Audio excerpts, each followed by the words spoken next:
Injured when 2 bombs exploded in city centre pubs in Birmingham. It was payday. The pubs were filled with young people.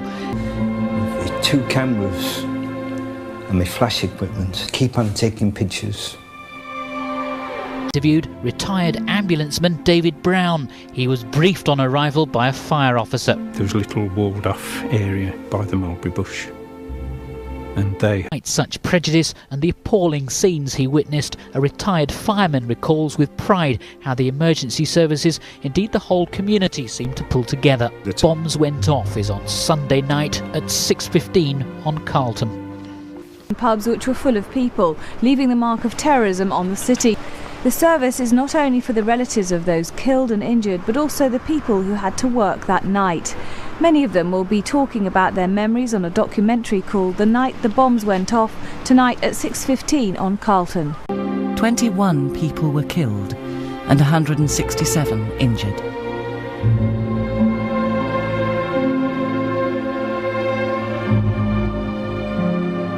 This happened at the height of the Troubles in Northern Ireland. The bombs were put in 2 pubs in the centre of Birmingham.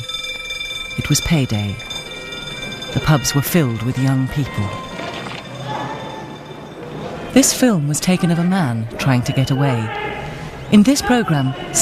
And there was an injured man, looked like his eyes, he lost his eyesight, and a woman caring for him.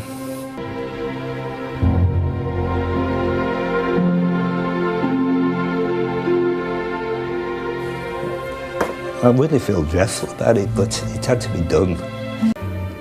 anyways, and was the nearest. There was a plank of wood leading up into the street. We could see daylight up into the street where people were helping.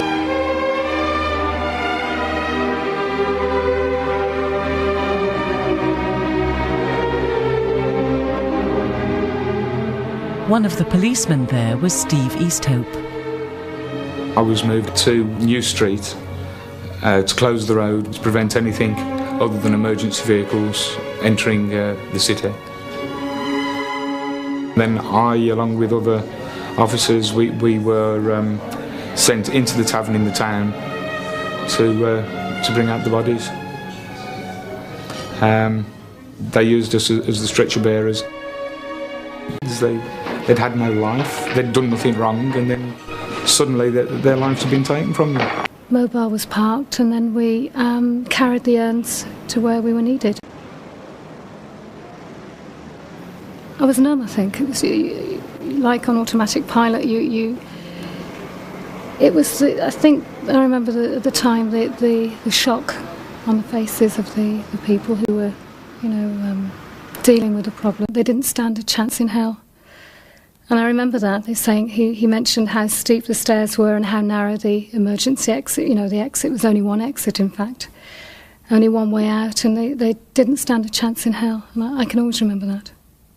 It made me grow up that night. And then somebody came, I don't know who it was. Looking, somebody on the top shouts, "Oh, it's the bombers." So I said, "Well, get on the top, get out of here. We're not going to argue.